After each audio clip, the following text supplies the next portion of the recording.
Presenting Civil Guruji app available in Google Play Store. Download now.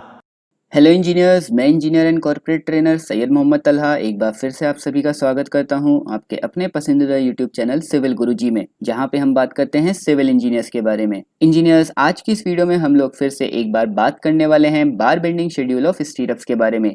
जैसे कि engineers अभी तक हम लोग डिफरेंट शेप्स की स्टीरअप की कटिंग लेंथ को कैलकुलेट करना सीख चुके हैं, जैसे कि rectangular स्टीरअप, circular स्टीरअप, triangular स्टीरअप and diamond shape की अगर हमारे पास स्टीरअप अवेलेबल है साइड्स पर तो उसकी कटिंग लेंथ हम लोग कैसे कैलकुलेट करेंगे। आज की इस वीडियो में इंजीनियर्स हम लोग बात करने वाले हैं फोर लेग्ड स्टीरअप की कटिंग लेंथ को हम कैसे कैलकुलेट करेंगे, तो बने रहिएगा वीडियो के एंड तक। चलिए वीडियो को स्टार्ट करते हैं।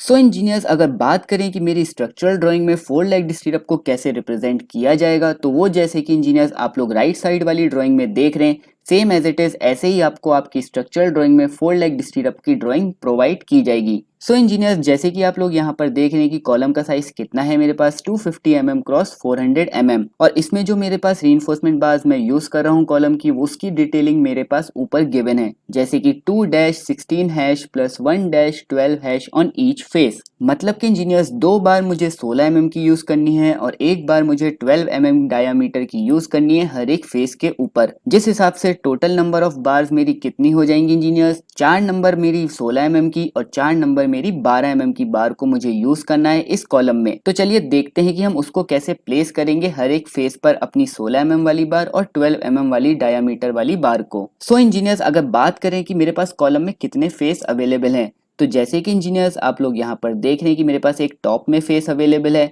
एक लेफ्ट वाला फेस है, एक बॉटम वाला फेस है एंड एक राइट वाला फेस अवेलेबल है। और जैसे कि यहाँ पे लिखा हुआ है इंजीनियर्स की क्या कह रहा है, दो बार मुझे 16 mm की यूज करनी है और एक बार मुझे 12 mm की यूज करनी है हर एक फेस पर। तो इंजीनियर्स जो दो मेरी कॉर्नर वाली बार होंगी ये कौन सी होंगी, मेरी 16 mm की, और सेंटर वाली बार मेरी 12 mm की होगी। इस हिसाब से मेरा पहले वाला जो टॉप फेस है उस पे दो बार हो गई है 16 mm की और एक बार हो गई है 12 mm की, जिससे मेरी ये वाली कंडीशन फॉलो होती है। Same as it is engineer बाकी सारे फेसेस के लिए भी मेरी यही कंडीशन फॉलो होंगी। कॉर्नर वाली बार्स मेरी 16 mm की होंगी हर एक फेस पर और सेंटर वाली बार मेरी 12 mm की होंगी हर एक फेस पर। जिस हिसाब से अगर आप देखेंगे तो मेरे पास चार जो कॉर्नर पे हैं वो 16 mm की होंगी और चार जो सेंटर पे हैं मेरी बार हर एक फेस पर वो मेरी 12 mm डायामीटर की होगी। उस हिसाब से ये वाली कंडीशन भी मेरी फॉलो हो गई और हम लोगों ने ये भी सीख लिया इंजीनियर्स की मुझे कैसे अपनी रीइंफोर्समेंट बार्स प्रोवाइड करनी है हमारे कॉलम में। अब जैसे कि इंजीनियर्स हम लोगों ने कॉलम में रीइंफोर्समेंट बार्स तो प्रोवाइड कर दी,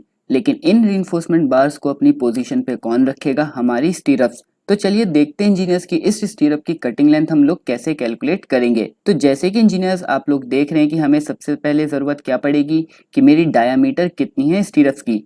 तो यहाँ पे जैसे लिखा है engineers 8 hash binders at the rate 170 mm centre to centre. इसका मतलब ये हुआ इंजीनियर्स कि मेरे पास 8 mm डायामीटर की बार की स्टीरअप मुझे यूज करनी है और दो स्टीरअप्स के बीच की स्पेसिंग कितनी मेंटेन करके चलनी है हमें, 170 mm। अब इसी ड्राइंग को इंजीनियर्स मैंने लेफ्ट साइड में थोड़ा सा एनलार्ज किया है और आपको समझाने के लिए थोड़ा सा उसमें डिटेलिंग की है कि आपको आसानी से कटिंग लेंथ कैसे कैलकुलेट की जाती है इस टाइप के स्टीरअप्स की, वो आपको समझ में आए। तो यहाँ पे इंजीनियर्स हम दो स्टीरअप्स को यूज कर रहे हैं, एक मैंने रेड कलर से शो किया हुआ है और दूसरी वाली मेरी ब्लू कलर से शो हुई हुई है। दोनों स्टीरअप्स की कटिंग लेंथ मेरी सेम होगी इंजीनियर्स, क्योंकि जो मेरी रीइंफोर्समेंट बार सेंटर वाली है वो दोनों इक्वल डिस्टेंस पे है, टॉप वाली रीइंफोर्समेंट बार से भी और बॉटम वाली रीइंफोर्समेंट बार से भी। तो इसीलिए इंजीनियर्स जो मेरी कटिंग लेंथ रेड वाली स्टीरअप्स की होगी सेम एज इट इज वही कटिंग लेंथ मेरी ब्लू वाली स्टीरअप्स की होगी। मैं एक की कटिंग लेंथ निकाल लूंगा, वही सेम कटिंग लेंथ मेरी दूसरी वाली स्टीरअप्स की भी होगी। तो चलिए देखते हैं इंजीनियर्स कि मैं रेड वाली स्टीरअप्स की कटिंग लेंथ को कैसे कैलकुलेट करेंगे। तो इंजीनियर्स जैसे कि मैंने आपको बताया है कि अगर मुझे किसी भी शेप की कटिंग लेंथ कैलकुलेट करनी है स्टीरअप की, तो मुझे क्या करना है, उस शेप का पेरीमीटर मुझे ऐड करना है और उसमें मुझे हुक लेंथ ऐड कर देनी है और वही मेरी कटिंग लेंथ होगी उस शेप की स्टीरअप की। तो जैसे कि अगर मैं रेड वाले की बात करूं इंजीनियर्स, तो मुझे क्या लेंथ की जरूरत पड़ेगी, ए वाली लेंथ की और बी वाली लेंथ की। बस मुझे ए और बी मिल जाए और उसमें मैं हुक लेंथ ऐड कर दूंगा तो मेरे पास कटिंग लेंथ आ जाएगी मेरी फोर लेग्ड स्टीरअप की।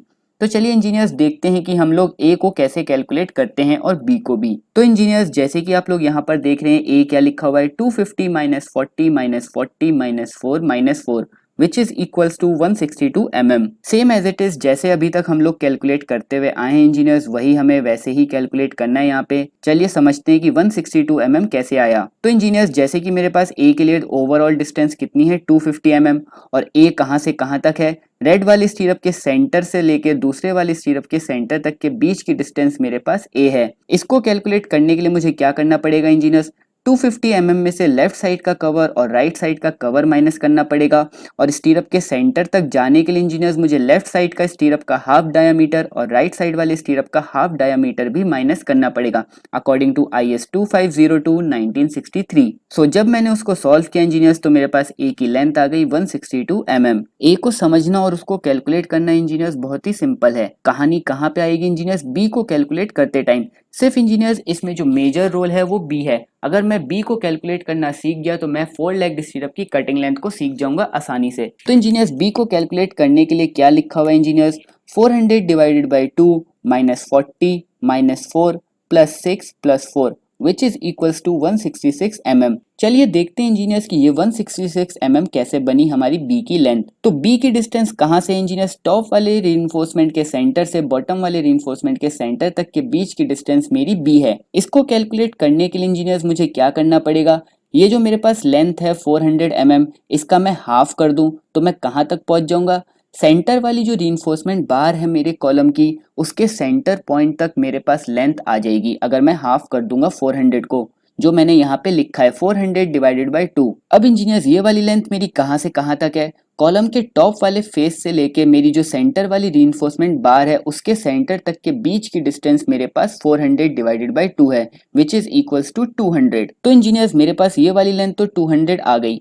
अब इसमें से मुझे क्या करना है, टॉप से अगर मैं चलूं तो टॉप का कवर माइनस करना है जो मैंने यहाँ पे -40 लिखा है। उसके बाद टॉप वाली रीइंफोर्समेंट बार जो ये मेरी स्टीरअप की है इसके सेंटर तक जाना है इंजीनियर्स, तो मुझे हाफ डायामीटर भी माइनस करना पड़ेगा, इसीलिए मैंने -4 यहाँ पे लिखा है। आई होप आपको यहाँ तक समझ में आ चुका होगा कि 400 डिवाइडेड बाई 2 -40 और -4 कैसे आया। अब इंजीनियर सिर्फ हम लोगों को समझना है कि +6 एंड +4 कैसे हुआ। अभी तक जितनी वैल्यूज को हमने ऐड किया इंजीनियर्स 400 डिवाइडेड बाई 2 -40 -4, ये हमें कहाँ तक वैल्यू मिली इंजीनियर्स, समझिएगा आप लोग। ये जो मेरी रीइंफोर्समेंट बार है स्टीरअप की, इसके सेंटर से लेके जो मेरी कॉलम की सेंटर वाली रीइंफोर्समेंट बार है इंजीनियर्स उसके सेंटर तक के बीच की डिस्टेंस मेरे पास ये वाली डिस्टेंस मिली है 400 डिवाइडेड बाई 2 -40 -4। अब मुझे इसके नीचे बढ़ना है इंजीनियर्स, क्योंकि जैसे कि आप लोग देख रहे हैं कि ये जो मेरी सेंटर वाली रीइंफोर्समेंट बार है कॉलम की, इसको क्रॉस कर रही है मेरी रेड वाली स्टीरअप, तो मुझे सेंटर से नीचे तक की तरफ बढ़ना है, तो मुझे कुछ डिस्टेंस ऐड करनी है। आपको ये समझ में आ रहा होगा, तो वो डिस्टेंस कितनी है इंजीनियर्स, वो डिस्टेंस यही है हमारी +6 और +4। +6 कैसे इंजीनियर्स, ये जो डिस्टेंस है मेरी 400 डिवाइडेड बाई 2 जब मैंने किया तो मैं इस वाले सेंटर वाली रीइंफोर्समेंट के सेंटर तक पहुंच गया था। तो बीच वाली जो रीइंफोर्समेंट बार है इंजीनियर्स वो मेरी कितने mm डायामीटर की है, 12 mm की। तो सेंटर किस पे होगा इंजीनियर्स, 6 mm पे। तो जो बचा हुआ 6 mm है इंजीनियर्स नीचे वाला, वो मुझे ऐड करना पड़ेगा, तो इसीलिए मैंने +6 यहाँ पे किया है। सेम एज इट इज उसके बाद मुझे स्टीरअप के सेंटर तक जाना है इंजीनियर्स, तो मुझे क्या ऐड करना पड़ेगा, स्टीरअप का हाफ डायामीटर भी ऐड करना पड़ेगा, जो मैंने यहाँ पे +4 किया है। तो इस हिसाब से इंजीनियर्स ये वाली वैल्यू जब मैंने इसको सम अप किया तो मेरे पास 166 mm आ चुकी है बी की। आई होप आपको बी की लेंथ को कैलकुलेट करने में आसानी हुई होगी और आपको समझ में आ चुका होगा कि हमें बी को कैसे कैलकुलेट करना है। सारा खेल इंजीनियर्स बी को कैलकुलेट करना है, ए को कैलकुलेट हम लोग बहुत ही आसानी से कर लेंगे, बस बी को समझना है कि हमने उसको कैसे कैलकुलेट किया है। आप फिर से देखिएगा वीडियो को रिपीट करके कि हमने बी की वैल्यू को कैसे कैलकुलेट किया है, और आप लोग कटिंग लेंथ आसानी से कैलकुलेट कर पाएंगे 4 लेग्ड स्टीरअप की। अब चलते हैं इंजीनियर्स और देखते हैं कि इसकी कटिंग लेंथ हम कैसे कैलकुलेट करेंगे। कटिंग लेंथ क्या होगी इंजीनियर्स, जैसे कि आप लोग देख रहे हैं कि ये मेरी एक रेक्टेंगुलर स्टीरअप है, तो रेक्टेंगल का पेरीमीटर क्या होता है, रेक्टेंगल का पेरीमीटर 2a + b। जैसे कि इंजीनियर्स आप लोग देख रहे हैं कि कटिंग लेंथ के लिए क्या लिखा है, 2 × a। a की वैल्यू कितनी थी इंजीनियर्स, 162 प्लस b कितना है 166 mm। तो यहाँ से मेरे पास रेक्टेंगुलर स्टीरअप की पेरीमीटर आ गया इंजीनियर्स। अब इस पेरीमीटर में मुझे क्या ऐड कर देना है, हुक लेंथ। जैसे कि इंजीनियर्स आपको पता है कि जो भी मेरा हुक होता है वो 135 डिग्री पे बेंड होता है, तो उसके लिए हुक लेंथ कितनी होती है इंजीनियर्स हमारी 12d। दो हुक हैं जैसे कि इंजीनियर्स आप लोग यहाँ पर देख रहे हैं, एक हुक ये और एक हुक ये, तो इसीलिए इंजीनियर्स यहाँ पे मैंने 12d लिखा है और इसको मल्टीप्लाई किया है 2 से, क्योंकि यहाँ पे मेरे पास दो हुक हैं। और डी कितना है मेरे पास स्टीरप्स का 8 mm।